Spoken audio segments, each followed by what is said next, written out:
How does novelty actually arrive in systems that otherwise seem stubbornly stable? I began thinking about change the way many of us do, as a slow river carving away, each small ripple adding up until the bank gives.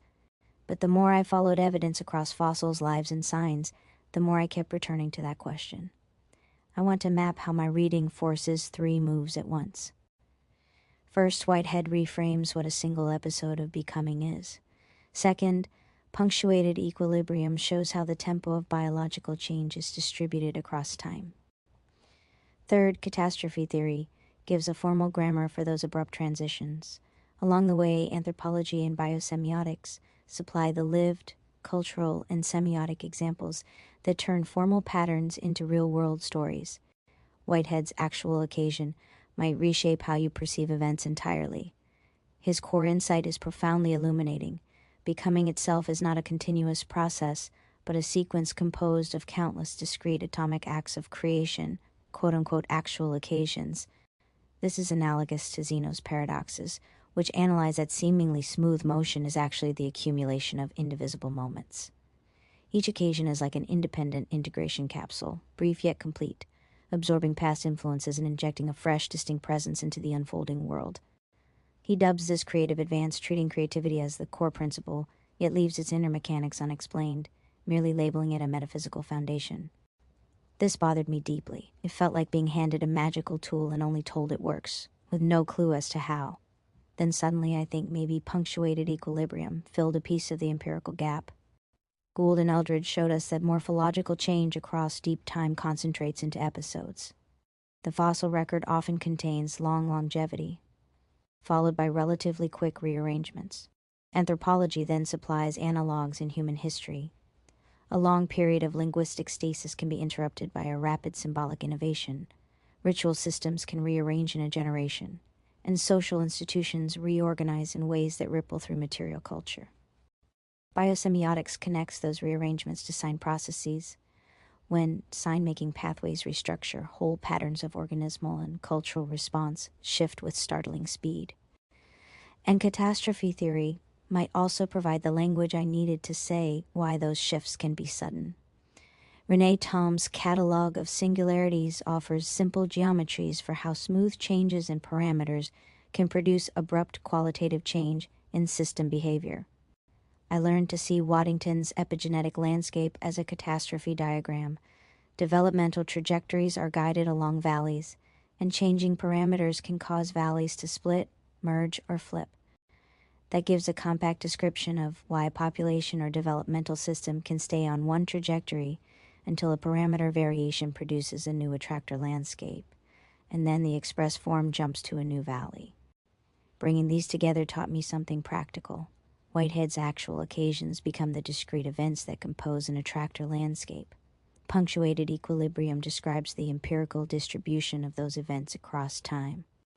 Catastrophe theory supplies the mathematical mechanism by which small, continuous shifts in control variables produce sudden, global reconfiguration in the system's expressive space.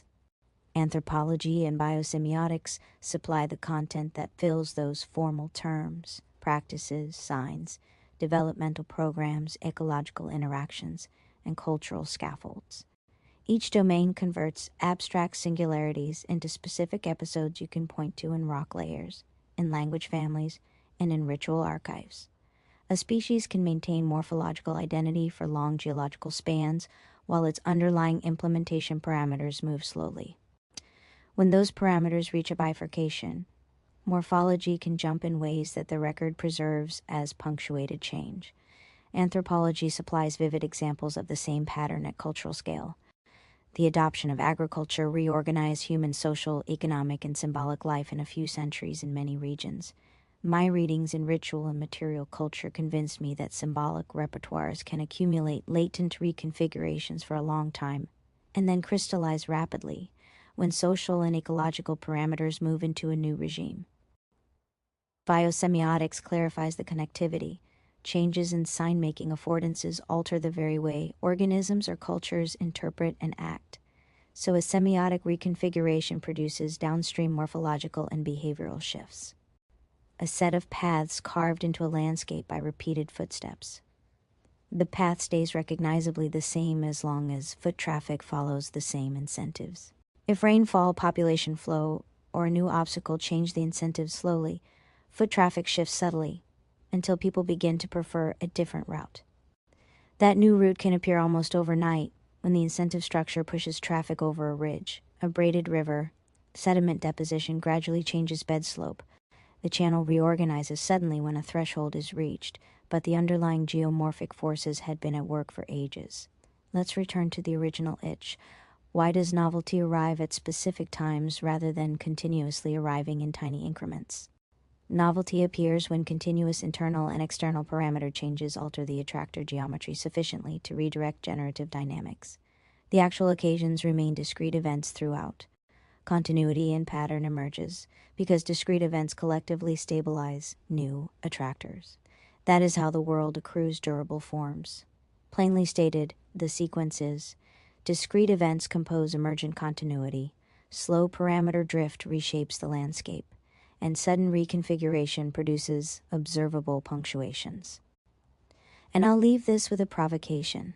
If we can define the relevant control parameters for a given system and map its attractor geometry, can we predict where the next reconfiguration will appear? Or does the involvement of symbolic memory and interpretive closure always inject an in-principle contingency that resists prediction?